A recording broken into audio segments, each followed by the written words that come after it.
Buenas tardes. Yo soy Lourdes Ramos Soto, graduada en enfermería y supervisora del área de materno-infantil del Hospital Valle del Henares. Y estamos aquí para conocer la técnica Seldinger en pediatría y por qué la línea media debe ser el acceso de elección en los pacientes pediátricos. El acceso venoso pediátrico es una técnica rutinaria que se realiza en los pacientes que ingresan en el hospital. Según las estadísticas, en el 50% de los casos, este acceso no se consigue en el primer intento, lo que conlleva a repetir el procedimiento, resultando complejo y disminuyendo la probabilidad de éxito. La mitad de los pacientes pediátricos, además, presentan un acceso venoso difícil. El primer paso antes de colocar el acceso venoso es valorar sus características. Entonces, hay que valorar si es urgente, cuál es la característica de los medicamentos e infusiones a administrar, el tiempo del tratamiento. Existe una escala, la escala DIVA, que valora el acceso venoso y que se debe utilizar en todos los pacientes pediátricos para asegurar mayor éxito. Elegir de esta manera la forma más apropiada de proceder. El acceso al acceso venoso difícil está asociado con retrasos en el diagnóstico, en el tratamiento, extravasación de medicación, infecciones, porque varias revisiones sistémicas han demostrado que el uso de la ecografía vascular y la transluminación venosa incrementa el éxito de las punciones, por lo que su uso se recomienda en pacientes con acceso venoso difícil.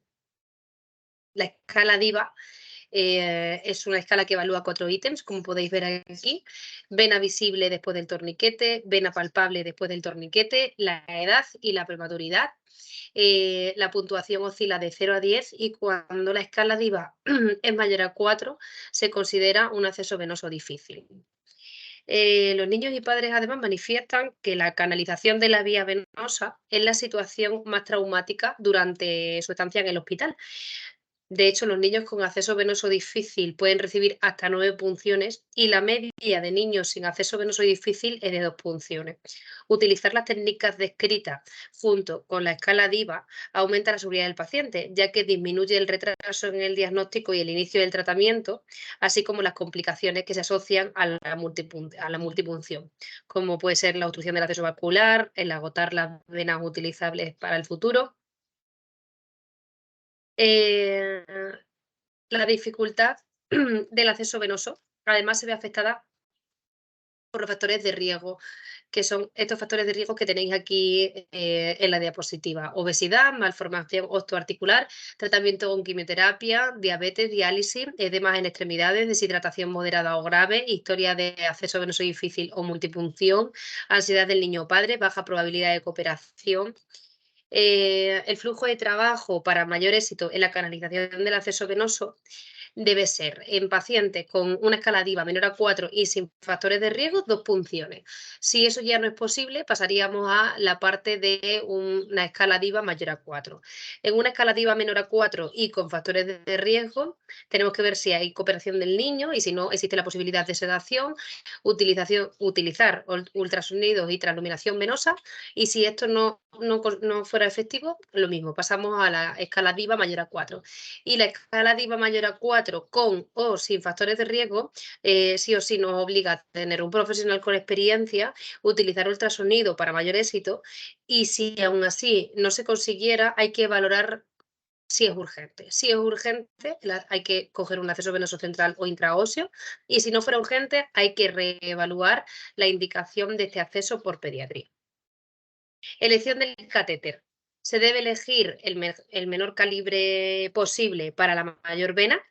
Para la elección del tamaño se debe tener en cuenta que un buen flujo sanguíneo alrededor del catéter reduce la incidencia de complicaciones, por lo tanto se debe elegir el menor catéter posible que garantice el tratamiento prescrito. Hay que tener en cuenta el volumen de flujo para utilizar el catéter correcto, y de hecho el volumen estimado para cada cánula viene especificado en mililitros minutos en la parte posterior. Y al igual que el flujo que admite el catéter, también tenemos que tener en cuenta el flujo que afrontan las venas. Para las venas digitales y metacarpianas tenemos un flujo aproximado de 10 mililitros por minuto. Para la vena basílica del brazo, entre 20 y 40 mililitros por minuto. Para la vena basílica cefálica del antebrazo, entre 90 y 150 mililitros por minuto. Y para la vena axilar, entre 150 y 350 mililitros por minuto. Preferiblemente, además, deben ser colocados en la extremidad superior.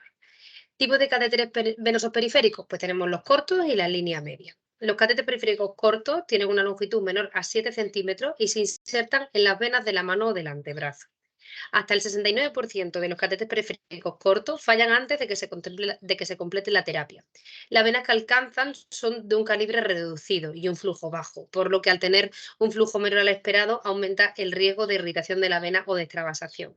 Es frecuente no canalizarlo en el primer intento y además el material es rígido y normalmente tiene baja compatibilidad con los fármacos y con la íntima venosa. La línea media, sin embargo, tiene una longitud de 4 a 20 centímetros. Se coloca en la fosa antecubital, situando la punta del catéter, o bien en la vena axilar, o bien en el paquete vascular por debajo de la axila. Se permite el uso extrahospitalario, excluyendo el servicio de urgencias. Está indicado para tratamientos de menores de a 4 días, pero con un acceso venoso difícil, con tratamientos de 2 a 7 días y un acceso venoso difícil, y sin ninguna duda para mayor de 7 días de tratamiento. Dentro de la Asociación de Buenas Prácticas en Seguridad del Paciente, el grupo Flebiticeros establece que para tratamientos mayores a 7 días y un mes es el acceso de elección. El objetivo es poder ser la primera opción como de terapia intravenosa periférica de media a larga duración. Por encima de los 6 días, sustituye los catéteres periféricos cortos con una duración de hasta 30 días, porque el canalizar varios dispositivos para finalizar el tratamiento agota el capital venoso y no tiene ningún sentido. La longitud del catéter, además, condiciona dónde se deja la punta del catéter y en función de dónde se localice la punta, en la vena subclavia, axilar o basílica, podremos tener un mayor flujo de sangre y de esta forma no dañar el revestimiento endotelial ni causar complicaciones. La línea media, además, evita la multipunción y reduce las complicaciones debidas a las limitaciones de los catéteres cortos. Y en pediatría se aconsejan los calibres de 22 y 24G para minimizar los daños relacionados con la inserción y no obstruir el flujo sanguíneo. Al ser más corto y quedar la punta en vena axilar o por debajo de la misma, en caso de producirse una trombosis, es más fácil de diagnosticar y tratar que en un catéter periférico central. ¿Cuáles son las ventajas de la línea media? Pues evitar el uso inapropiado de catéter periférico corto, alcanzar venas de mayor calibre que los periféricos superficiales, permitiendo flujos más altos, reduce las complicaciones como pueden ser la flebitis o la extravasación. Es una técnica poco invasiva si lo comparamos con los periféricos cortos o con los catéteres venosos central. Es un catéter para todo el procedimiento y además está indicado en varias situaciones. Un árbol venoso periférico pobre o paciente con acceso venoso difícil, para administrar electrolitos o tratamientos mayores a 6 días, fármacos y fluidos pues, con administración entre 5 y 30 días, para antibioterapia, además permite el reflujo y las extracciones de sangre. Hay que evitar la flexura, las venas con flebitis y las venas trombosadas y varicosas, y el orden de preferencia es la vena basílica, braquial y cefálica. Hay que tener precaución con los medicamentos vesicantes, porque al estar localizado en venas profundas hay riesgo de no diagnosticar rápidamente la extravasación, ¿vale? Y las contraindicaciones son administración de fármacos que no son compatibles con infusión periférica y ausencias de vena de suficiente calibre, ¿vale? Entonces se recomienda la exploración ecográfica para ver que las líneas medias de los FREDS que estemos utilizando son compatibles para el calibre de la vena que queremos utilizar. La inserción se puede insertar en venas superficiales o en venas profundas de las extremidades superiores. Lo ideal es en el nivel tercio medio del brazo. Y la inserción es de técnica estéril con medidas de máxima barrera con la técnica Seldinger. ¿Qué es la técnica Seldinger? Bueno, pues la técnica Seldinger es una punción con una aguja a través de la que se introduce una guía y después se canaliza el catéter. Por puntos sería punción con la aguja, se observa el flujo sanguíneo, se introduce la guía metálica a través de la cánula, se retira la aguja manteniendo la guía dentro del vaso sanguíneo, se enhebra el catéter y se introduce el catéter hasta el final sin dejar de ver la guía y retirar la guía metálica una vez insertado.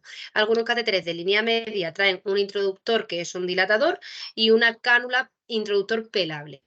En el caso de los catéteres con el introductor dilatador, después de retirar la aguja, se realiza un pequeño corte con el bisturí y se introduce el dilatador en la guía. Una vez que se ha introducido el dilatador, se retira y se introduce el catéter. En el caso de los catéteres que tienen cánula pelable, se introduce en el mismo momento que el otro introductor y realiza la función de dilatar porque lleva un dilatador interno. Entonces se retira la guía y el dilatador a la vez, se introduce el catéter y una vez introducido el catéter se retira el introductor abriendo la cánula para retirarla. Y eso sería todo. Muchas gracias.